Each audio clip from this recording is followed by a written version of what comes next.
Hola, hola, ¿qué tal amigos? Mi nombre es Emilio Acosta, soy miembro de Venezuela Provincial y el día de hoy tenemos el honor de entrevistar a un amigo de la casa, como lo es Manuel Andreu Galvez, quien es licenciado en Derecho por la Universidad de Zaragoza, donde también se graduó del Máster de Investigación en Derecho.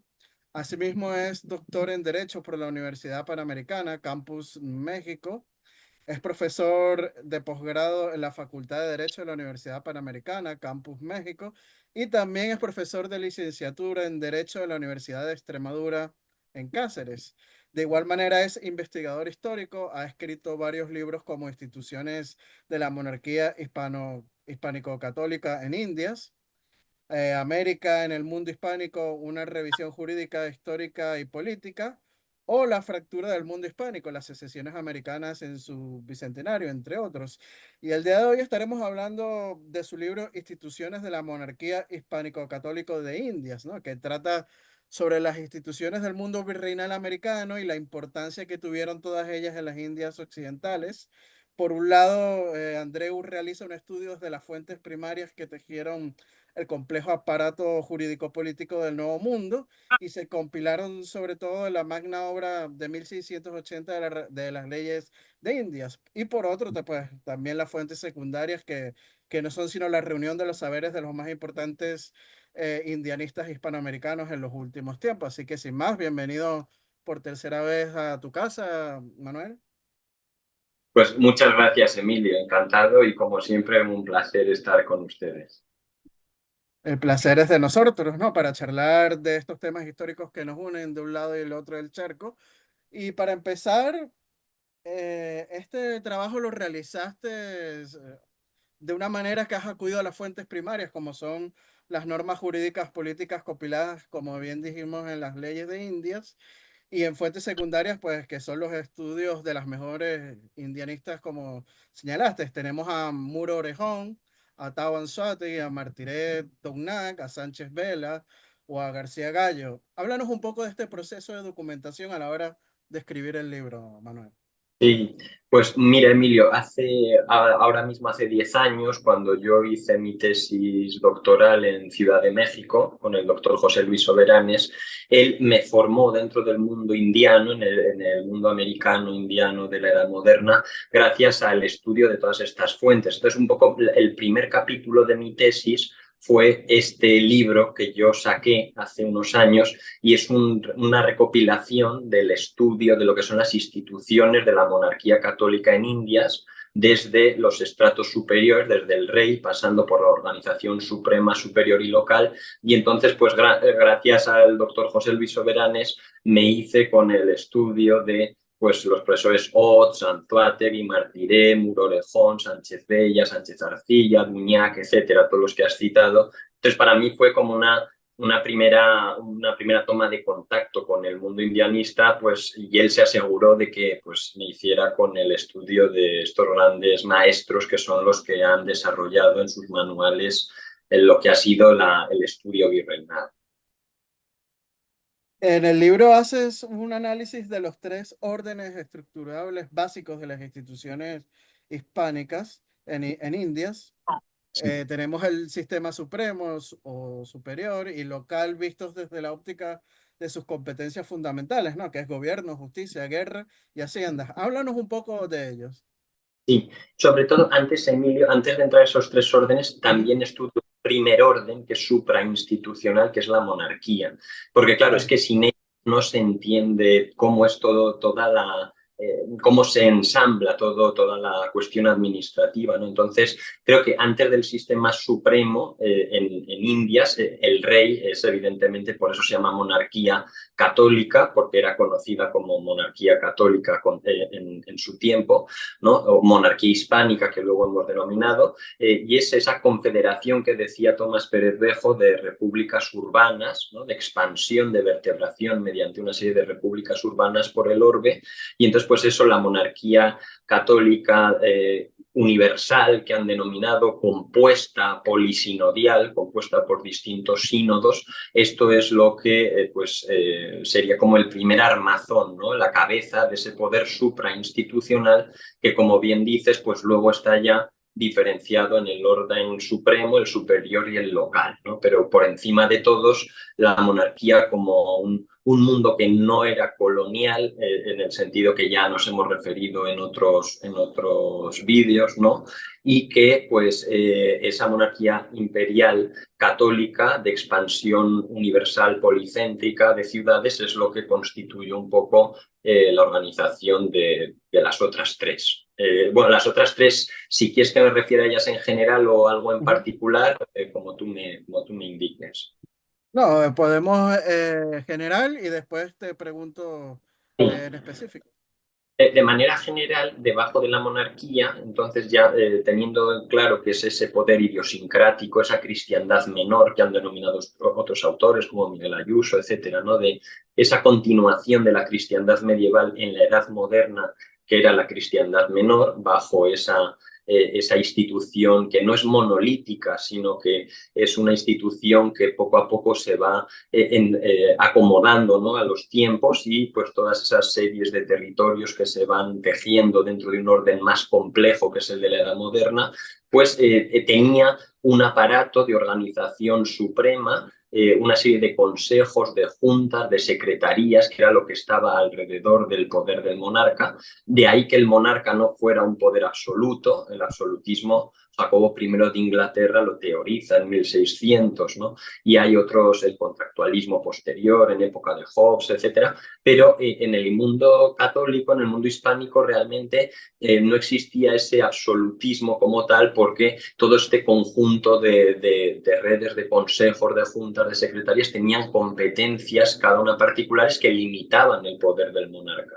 De hecho, existen los famosos contrafueros, existen hay muchos, según el caso de, por ejemplo, en caso de Navarra, en caso de Castilla, cada uno de ellos tenía específicamente una serie de, también el obedézcase pero no se cumpla, en el caso de América, una serie de restricciones al monarca y, pues bueno, el monarca siempre contaba con todos esos consejos, que por eso hay autores como José Antonio Escudero que han denominado la organización política, la monarquía polisinodial, porque un conjunto de sínodos eran los que estaban alrededor del poder del rey, ¿no?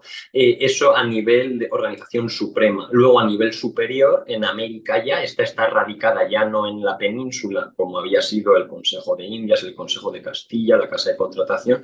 Ya en América, la organización superior, ahí desde el virrey, que era la cabeza, el alter ego del rey, el alter nos del rey, como dice Rivero Rodríguez y todos los historiadores que esta institución la han desarrollado, pues ya era el capitán general, justicia mayor, presidente de la Real Audiencia, vicepatrono de la Iglesia y el superintendente a nivel de Hacienda, pues este virrey, que era el rey en América y que era la cabeza de todo un sistema organizado por provincias mayores, provincias menores, capitanías generales a nivel militar, las audiencias a nivel judicial, etcétera, etcétera, ¿no? Y debajo de este segundo nivel del superior se encontraría ya el local, el tercer nivel, que ya era, pues como decía Pérez Bejo al inicio, que lo había citado, el mundo americano era un mundo urbano donde realmente las ciudades son las que representan ese orden dentro de la monarquía, ¿no? La posición,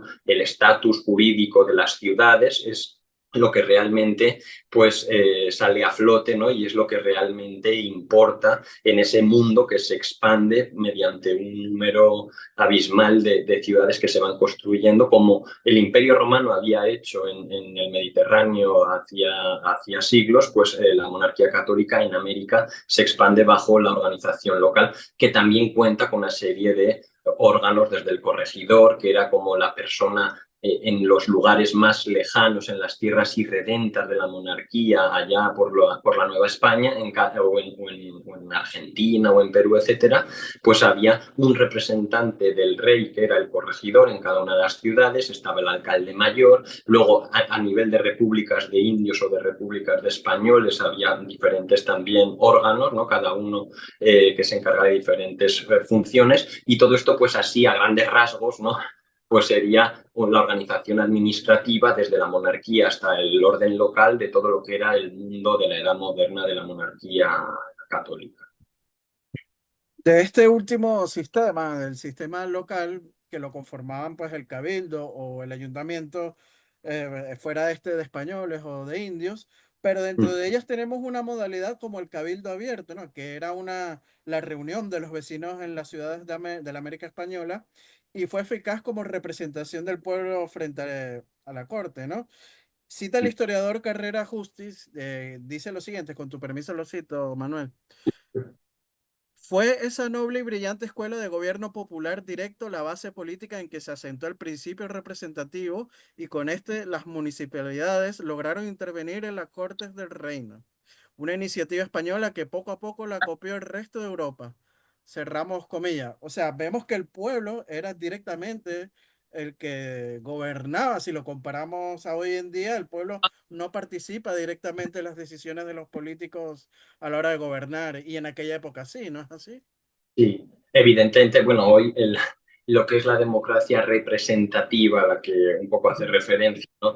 Que no tiene mucho que ver, porque sería anacrónico ver nuestra representación democrática por revolucionaria, porque por medio está la Ilustración, la Revolución Francesa, etcétera, pero evidentemente que el pueblo, desde el punto de vista de Santo Tomás, el régimen mixto del poder con la monarquía y el pueblo a la cabeza, ¿no? En ese régimen pues tenía una participación mucho mayor en una sociedad que no era una sociedad de masas como la actual, pero donde la gente, pues evidentemente la política estaba mucho más cercana al vecino, ¿no? A la persona que conformaba el núcleo local, a diferencia de hoy en día, como bien comentas, donde pues en un sistema más partitocrático de régimen de partidos y a nivel más globalista, la política pues viene de arriba, o sea, no es una política que esté cercana al ciudadano, sino que son políticas económicas que proceden de arriba. Entonces, evidentemente que sí, que en el antiguo régimen y en la Edad Media,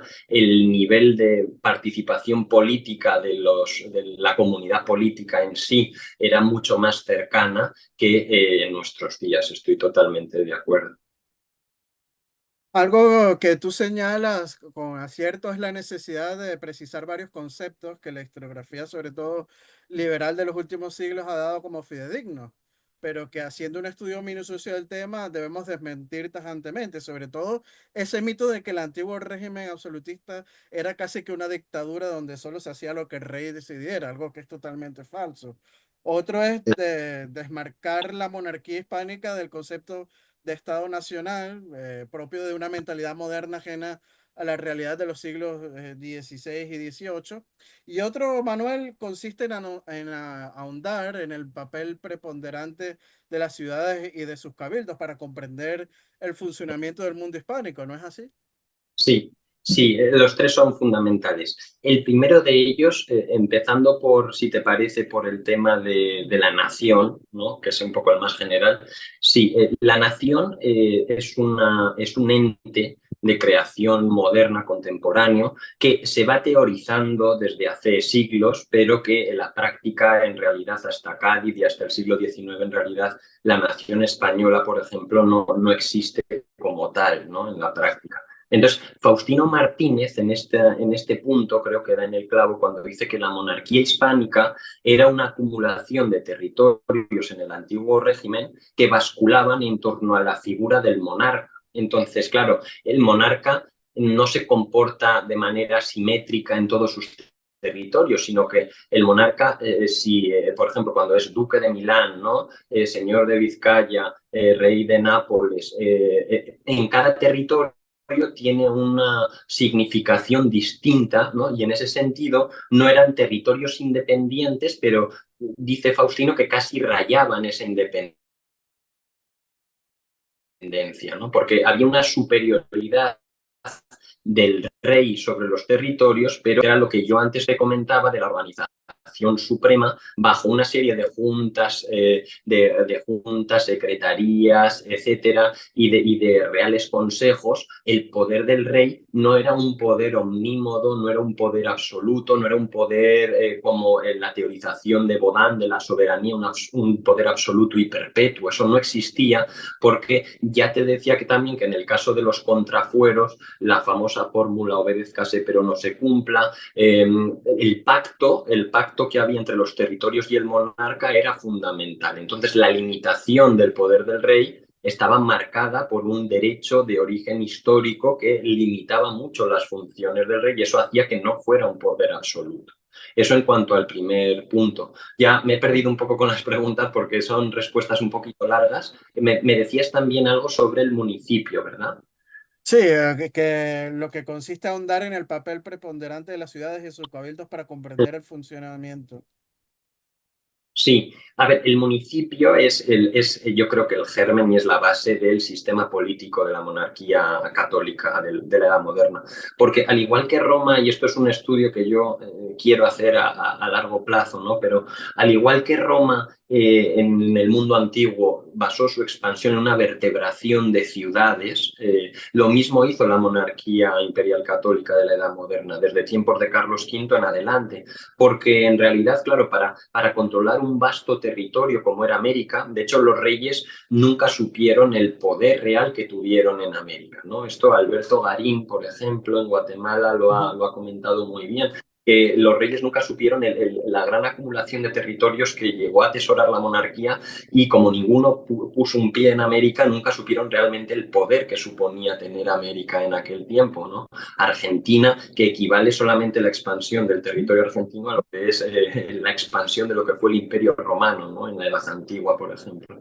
Entonces, yo quiero decirte que eso, que la monarquía católica se basó un poco en el modelo romano de manera consciente o inconsciente, pero se basó en una organización, una vertebración local del territorio a base de ciudades que éstas se dividían en cabildos, como decías, de indios o de españoles, si eran repúblicas de indios o de españoles, ¿no? Con población nativa o con población peninsular llegada Sí, a bueno, América. perdona, Un poco perdona que te interrumpa. En esas repúblicas de indios, en esos cabildos de indios, los alcaldes eran los caciques indígenas, ¿no? O sea, no había sí. ninguna discriminación de ningún tipo.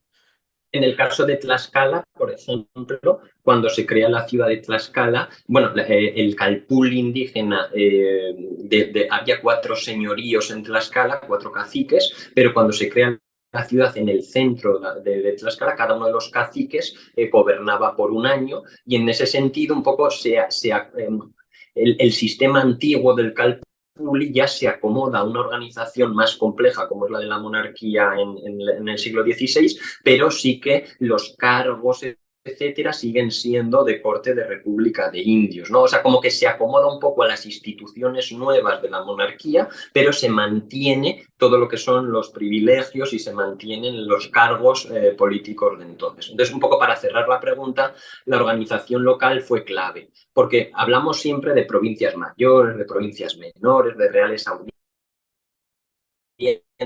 pero eso un poco nos sirve para delimitar la jurisdicción de América. Pero en realidad la vida estaba en las ciudades. Entonces, claro, las ciudades constituían todo, constituían la vida, el día a día, ¿no? Era la ciudad y esas ciudades divididas además en dos sistemas, el de repúblicas de indios y españoles, que con el paso de los siglos es cierto que se fue homogeneizando, ¿no? Porque las repúblicas de españoles en un primer momento compuestas por población peninsular, pero también con una población flotante a su alrededor de personas que trabajaban en el servicio, de personas obreros, etcétera, que eran población indígena, que poco a poco se van mezclando. Y en el caso de las repúblicas de indios, lo mismo, ¿no? Cuando pues el sistema de comerciantes, etcétera, también se van asentando en estas repúblicas y se van haciendo como ya ciudades pues más homogéneas con el paso de los siglos. Pero creo que fue la clave de la vida en América, que fue las ciudades, ese mundo urbano que dice Tomás Pérez Bejo, de que el mundo americano fue un mundo urbano, y yo creo que en comparación con el mejor ejemplo existente, con el romano, pues fue un sistema muy similar al romano. No, y algo que demuestra mucho el poder que tenían los cabildos es que cuando se moría un capitán general o un virrey, pues quienes ejercían mientras tanto el poder hasta que se llegara un nuevo representante a ese territorio, era justamente los cabildos, ¿no? Los quienes gobernaban en ausencia del virrey o del Exactamente. capitán general. Sí, con el pliego de Mortaja, cuando llegaba un nuevo virrey, había como un interregno, ¿no? Donde Ujú. dentro también el cabildo, los regidores, etcétera, más antiguos, igual que el oidor, o sea, todos los cargos importantes en la ciudad, en el caso de Ciudad de México, que es el que mejor conozco, ¿no?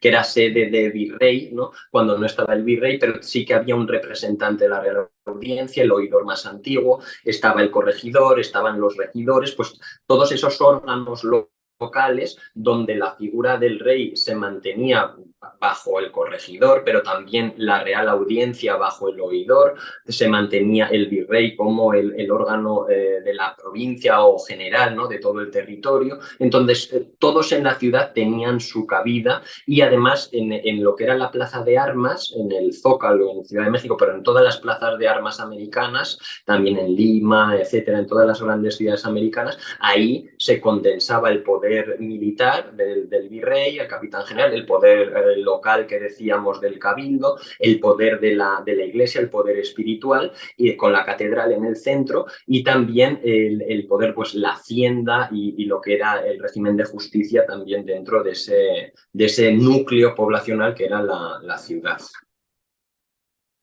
Algo que comentábamos anteriormente es cómo la historiografía liberal de los últimos siglos, pero sobre todo la del siglo XIX, pues ha querido demonizar, ¿no? Este antiguo régimen.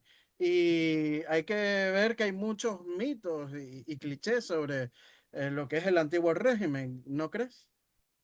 Sí, bueno, sí, este sería un tema muy largo, ¿no? Sobre el antiguo régimen, pero sí, esto tiene que ver más yo creo que desde la Edad Media propiamente, ¿no? Porque yo siempre lo digo en mis clases que igual que la Edad Media fue como el periodo de oscurantismo dentro del mundo occidental, para la historiografía europea, la Edad Media es como ese periodo de retraso oscuro que no tiene nada que ver con eso, ¿no? Porque ese periodo que se le ha tildado como de retraso es el periodo en el que a nivel bancario, por ejemplo, económico, surge la banca, a nivel arquitectónico, el gótico es el arte insuperable del ser humano, a nivel teológico, la Suma Teológica es la obra más completa escrita por un ser humano, a nivel universitario, educativo, la universidad es creación de la Edad Moderna, o sea, podríamos entrar en todo lo que supone ese periodo. Yo creo que en América este mismo paralelismo se hace, claro, con el periodo de la monarquía católica. Es decir, si la cristiandad había sido denostada por Petrarca, por el Renacimiento y luego por la Ilustración,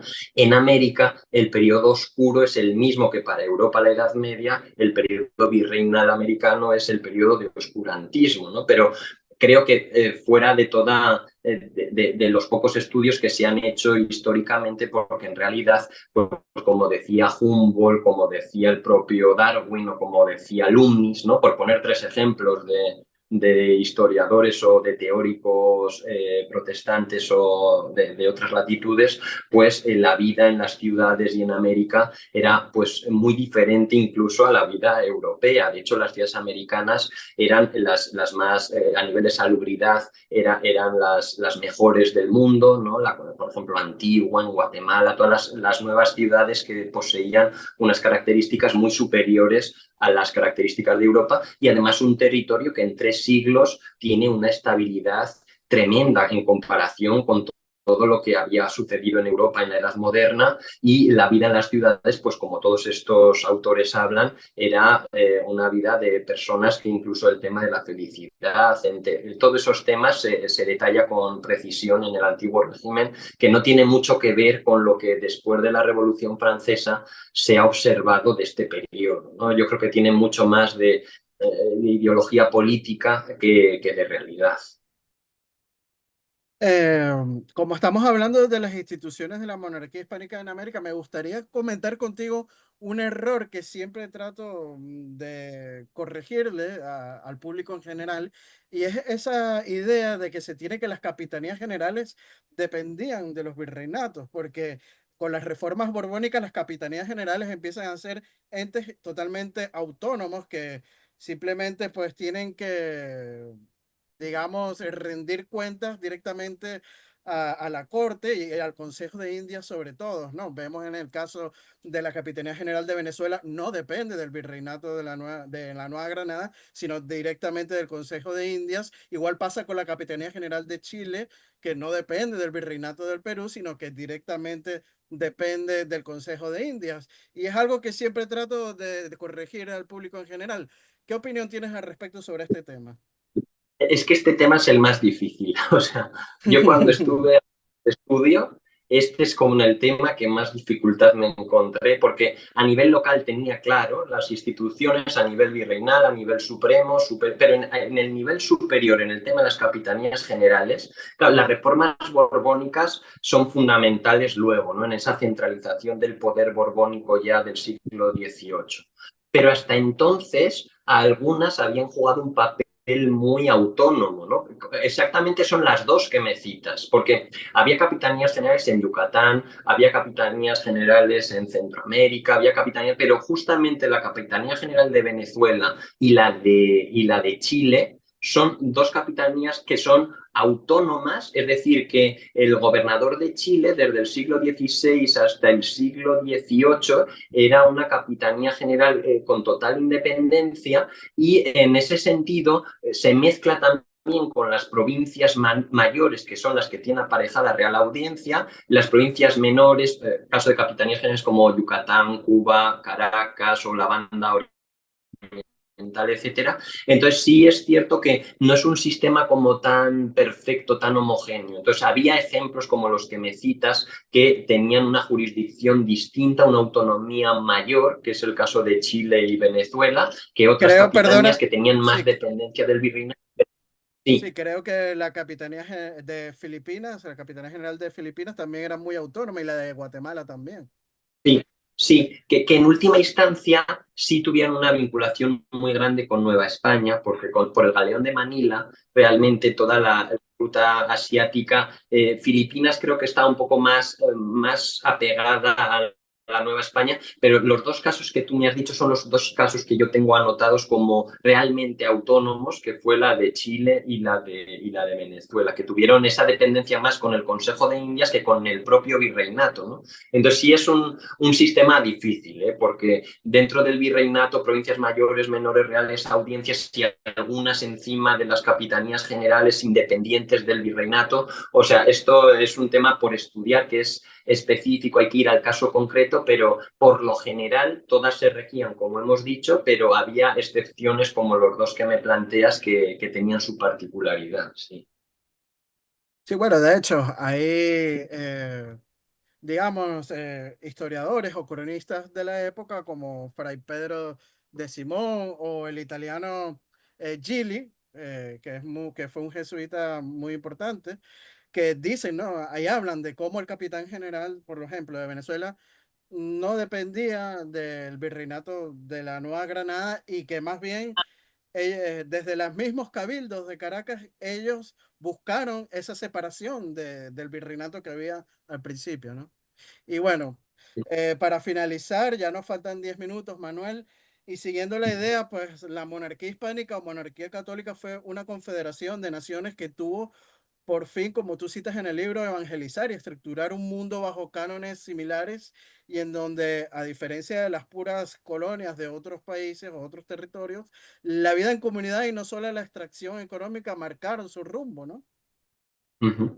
Exactamente, o sea, la monarquía católica o polisinodial, compuesta hispánica, lo que hemos comentado, no era un imperio colonia, eso está clarísimo. Y de hecho, verla así realmente pues es un tema que es grave, ¿no? Es un tema que es un anacronismo muy grande que siempre se comete, ¿no? Porque se intenta ver la realidad política de ese antiguo régimen como un imperio colonial del siglo XIX y en ese sentido, pues claro, es una estructura política de carácter transatlántico que se asemeja a lo que serían los imperios coloniales decimonónicos y no tiene nada que ver, ¿no? Y dentro de eso has comentado dos temas que me parecen también importantes, ¿no? Que por un lado que esto lo decía un autor que lo tengo aquí anotado y te lo voy a citar porque me ha recordado a una nota que tengo por aquí. Y sí, hemos dicho que el pacto era la clave para entender la fundamentación de la vida, ¿no? Pero además del pacto, decía el profesor Miguel Ayuso lo siguiente, y cito, ¿no? Dice, el profesor don Vicente Sierra, ¿no? Dice que es una expansión de tipo de signo misional, que es lo que has dicho. Además, unido con lo que el padre Constantino Baile denominó expansión misional, o sea, una visión misional y expansión misional, que dentro del municipio, que se constituyó como la expresión, dice Menéndez Pelayo, de la verdadera, legítima y sacrosanta libertad española, y que también Silvio Zavala dijo que era el camino por el que debíamos transitar. O sea, es que esta frase me es realmente importante, ¿no? Esto que comenta el profesor Miguel Ayuso, porque aquí condensa un poco el espíritu, ¿no? El espíritu de lo que fue la monarquía católica en la Edad Moderna. Es decir, una expansión de la fe, pero claro, vinculada a un sistema evidentemente de conquista y de expansión política, económica también, pero el pilar económico no era únicamente y exclusivamente el motor, el motivo. Eso es lo que lo diferencia de los imperios coloniales, donde había un sistema de extracción, por ejemplo, en las 13 colonias, ¿no?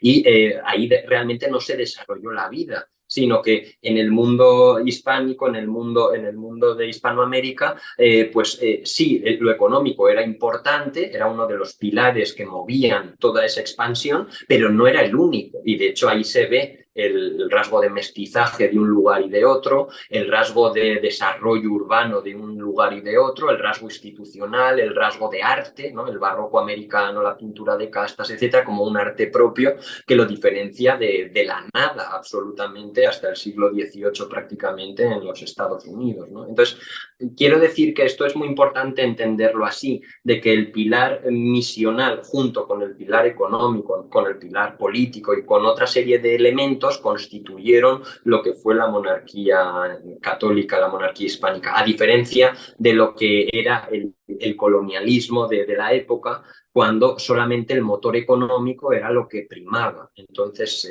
creo que esta diferenciación hay que hacerla siempre y no caer en el anacronismo de ver la monarquía hispánica como una estructura colonial de un imperio del siglo XIX, que es como la mayoría de autores han estudiado hasta hace poco tiempo.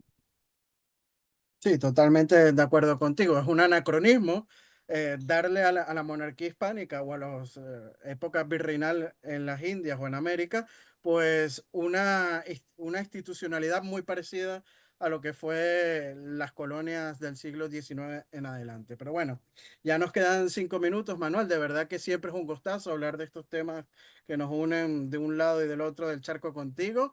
Y bueno, las cámaras de Venezuela Provincial son todas tuyas para despedirte de nuestro público. Sí.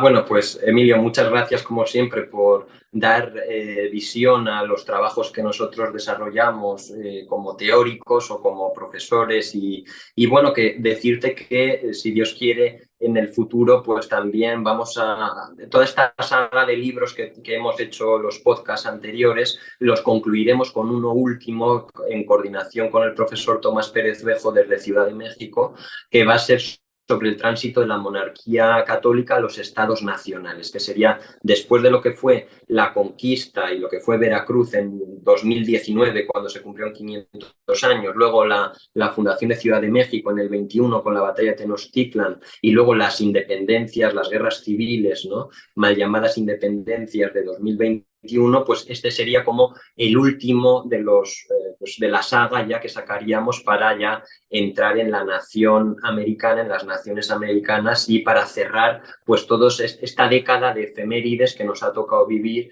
en América, ¿no? Sobre la historia virreina. Seguro que sí. Bueno, sabes que tienen las puertas abiertas para hablar de este tema. Me imagino que ya para el mes de octubre, pues hablaremos junto al público de Venezuela Provincial, justamente para cerrar este ciclo de los llamados bicentenarios. Así que bueno, Manuel, te mando un fuerte abrazo hasta la hermosa provincia de mis abuelos maternos, hasta Extremadura, la comunidad autónoma de Extremadura. Y hasta una próxima oportunidad. Muchas gracias. Que vaya muy Gracias. bien.